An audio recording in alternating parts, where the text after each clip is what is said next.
YouTube. What's up with you? Hope you're having a wonderful day, being safe, and all of the good stuff. For today, we have for you. It's just some Resident Evil 9 stuff. I haven't seen the trailer, and I thought this would be the best way for me to get the information I want to know, and see the trailer as well. So here we go. Oh yeah, hope you're having a wonderful day. And video will be linked in the description down below.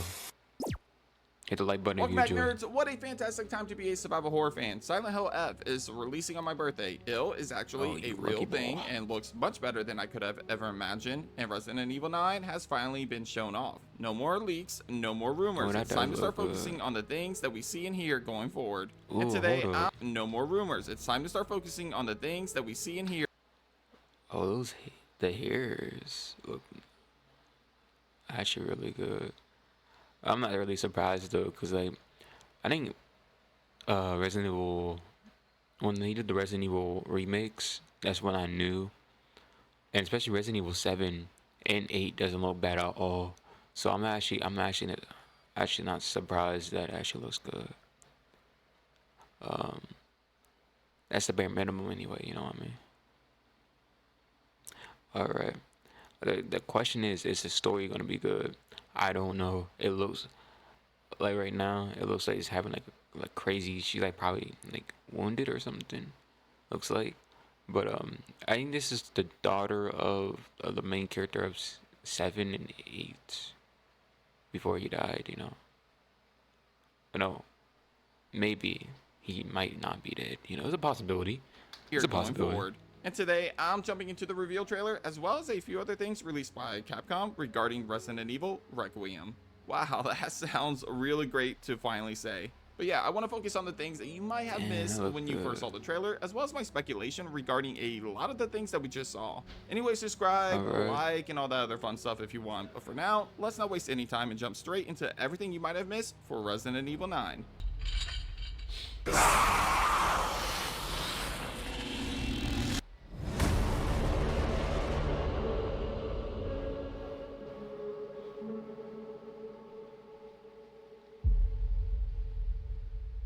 Before we take a look at the trailer, there's a few bits of information released by the PR department with both Capcom and PlayStation that I want to discuss first. Resident Evil Requiem is being labeled as a survival horror game first and a cinematic action horror experience second.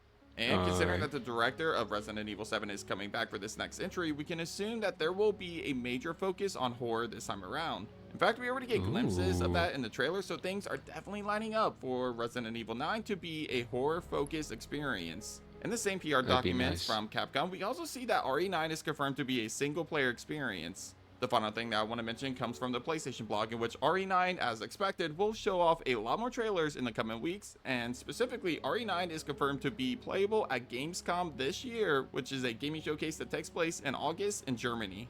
If we are to go off of Resident Evil 4's release of the Chainsaw demo, which was also showcased at Gamescom for the first time, then unfortunately we might have to wait until a month before the actual game's release before it's available to try at home.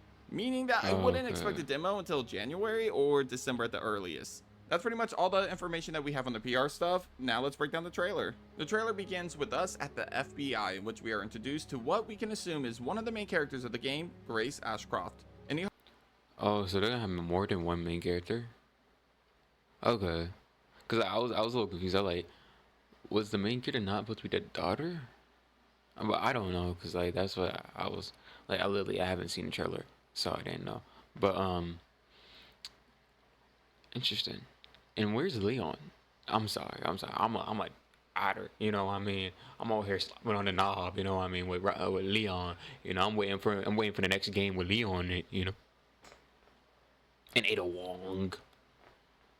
Where's Ada Wong? My bad. Okay.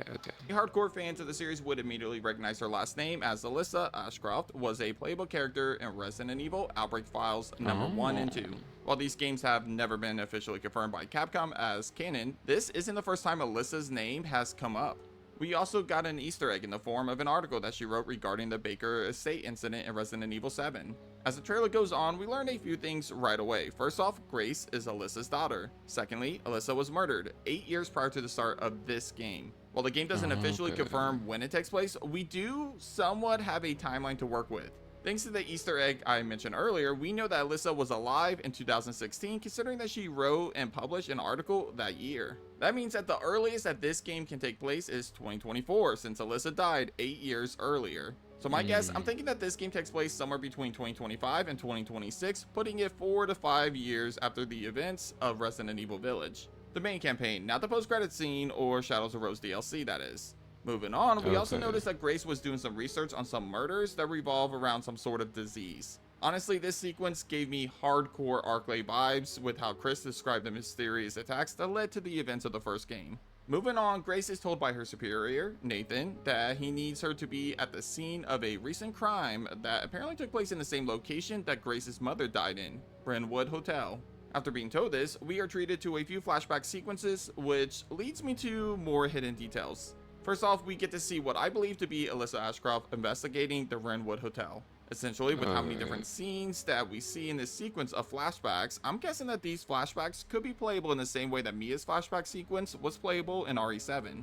Again, we are dealing with the same director of RE7, so that really wouldn't surprise me in the slightest. Also, Okay, but my question is, so this is zombies, right? How does a zombie outbreak happen this time? Like, is it gonna be, cause like for now, like the zombie outbreak has been more of a small area. Like people don't haven't like hasn't been no big town, no, no like super huge city. It'd be mostly like in like these small areas. You know what I mean? Well, I guess you can't call it the village a small area, I guess, but like it doesn't really bother that many people, to be honest with you. Um, but it hasn't been nothing like crazy like Resident Evil 2, Resident Evil 3, Resident Evil 4, Resident Evil 5, Resident Evil 6. You know, it's nothing that crazy type of level of the world destruction, in a sense. Um, and I should probably just watch a lore video at this point. Most likely because all these questions are lore based, I guess. Um, what company are making these zombies at this point? Is it still um shit? Like who's making the viruses again? Fuck, what was the name again? fun fact time, it's kind of crazy that we got to see Alyssa Umbrella. Ashcroft, a playable character There in a you go. spin-off game on the RE engine before we saw characters like Rebecca Chambers and Barry Burton. Anyway, moving on, we see a hooded man in a flashback sequence in which I assume is Alyssa's killer. I have a theory about this Okay. character, but I'll talk more about him later on, as it won't be the last time we see him, and I think we do get a It's better Leon. look at him later. After the flashbacks, we see three Crazy. surgeons looking over at what I assume is Grace before the screen fades to black, followed by Grace waking up, strapped down, and unable to move. I assume the surgeons that we saw prior to this did some sort of surgery on her after kidnapping her when she arrived at Wrenwood Hotel. We can assume this because Grace is covered in bloody bandages under her shirt. After this sequence, we see a montage of multiple different locations and characters throughout the game. First, we see a long creepy hallway with boarded up windows that I assume is Wrenwood Hotel maybe? The next shot that catches my attention is a man in a chair who mentions The Chosen and specifically says Ashcroft, meaning that this man seems to think that Alyssa or Grace, probably the latter, is the chosen one for something. Now you remember when I mentioned the Alright. hooded figure? Well, I think that guy and this guy are one and the same.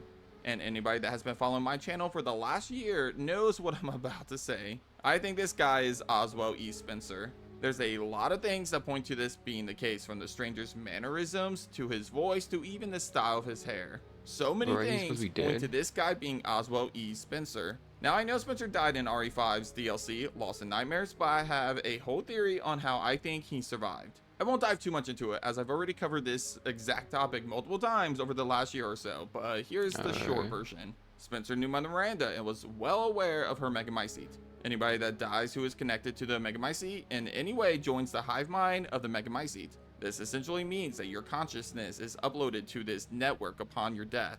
This is why we see Mother Miranda, Eve, and even Ethan Winters in the Shadows of Rose DLC. So, assuming Spencer is also connected to the Megamycete somehow, then he too would have had his consciousness added to its network upon his death.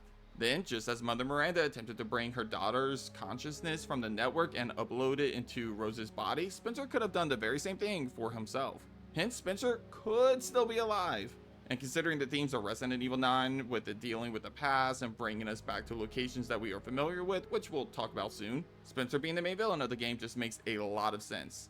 Anyway, rant over. After the scene with the mysterious man, that I'm pretty sure is Spencer, we are treated to probably the biggest fan service of the entire trailer, a handful of different scenes of Raccoon City post-nuke. During these scenes, we're also treated to a few different voices. Now, I'm going to be honest with you guys, I personally don't really recognize any of the voices, and I can't be sure as to who they are except for the last 3 voices, maybe. Investigating all these strange deaths, huh? We need to keep our voices down. Have you seen the same shit I've seen? Please know that. Alright, so in my head right now, I think the first one could be, I don't know, because like actors change, right? So when the actor changes, the voice changes, and the only thing you can really do is try to get the closest you can get to the original voice. And what I'm getting from this is that Leon might be the first one, or I'm just riding so hard I just want Leon to be in the game again. It could be that too, you know. I won't doubt myself. You know. But other than that, he had a girl voice. It reminded me of Jill a little bit, or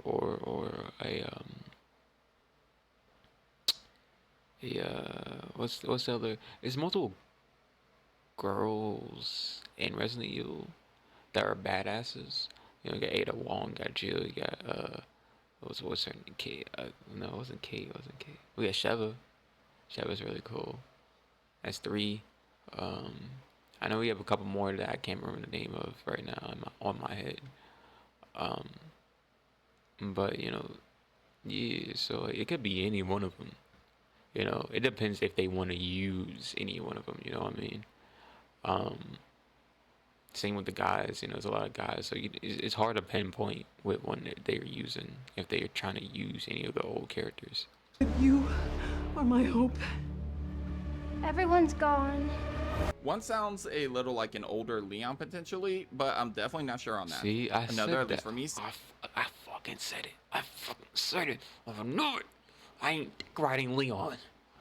Probably a little bit. I'm kind of dick like Leon, you know what I mean? Like, you can't stop me. Sounds a little like Annette Birkin from RE2 Remake, but actually, I think this might be Alyssa Ashcroft recording a message for her daughter Damn. before her death. I've heard people compare this voice to Jill Valentine, and while that's very possible, based on what the voice is saying, I'm thinking it's more likely Alyssa.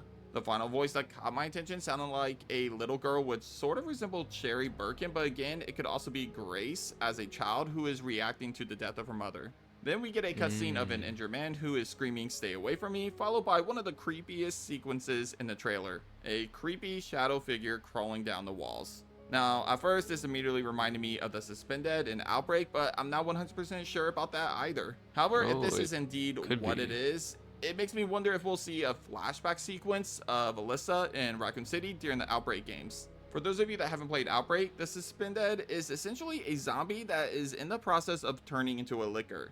It's absolutely terrifying, and it's kind of crazy that this concept was never used for a future game. Although there was a concept similar to this one that was originally planned for Resident Evil 2 Remake, but ultimately didn't make the final cut. Look at this thing though, absolutely terrifying.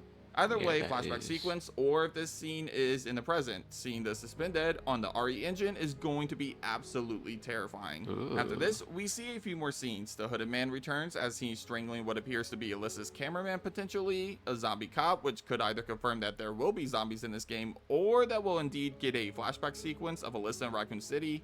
A woman walking through a medical wing, which honestly I have no idea who this could be, but for some reason she reminds me of Alex Wesker, and a final monster reveal that could either be the Suspended again or something else followed by the title of the game, Resident Evil 9. And that's about it for my breakdown of things you might have missed in the trailer. There are a few other things I wanted to mention though, but most of it is just speculation. First off, the trailer seemed to focus on 2 main locations, Raccoon City in the present day and Renwood Hotel. The Raccoon City part interests me the most. I know there are already theories and rumors around a second playable character, and notable leakers like Dusk Gollum is saying that it will be Leon S. Kennedy. Well, after seeing that the That'd be series cool. brings us back to Raccoon City, essentially where it all started for Leon, I would be shocked if he or another main protagonist from the Raccoon City games are not present here. I mean, come on, you don't bring us back to Raccoon City and not make one of the legacy characters face their past here, now do you? So I feel like the reveal of Raccoon City all but guarantees that a character like Leon or Jill will also be a main playable character of Resident Evil 9. The term Requiem also hints towards this idea, as the definition of this word is an act or token of remembrance.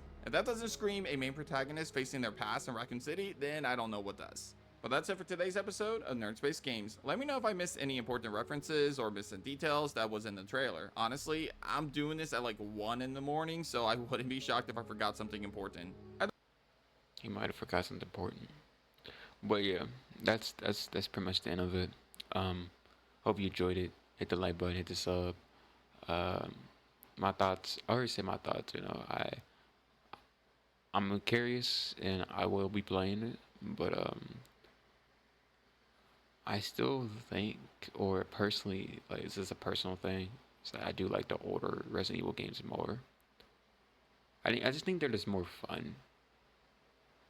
But I do love Resident Evil 7 as well. I think Resident Evil 7 is a good mixture, I guess, of, you know, you had like the jump scares here and there, and then you had the fun as well.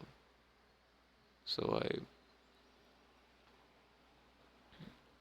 but literally my favorite Resident Evil game is Resident Evil 5, so it probably tells you a lot. Other than that though, see you on the next one. God bless y'all. Be safe. Peace out.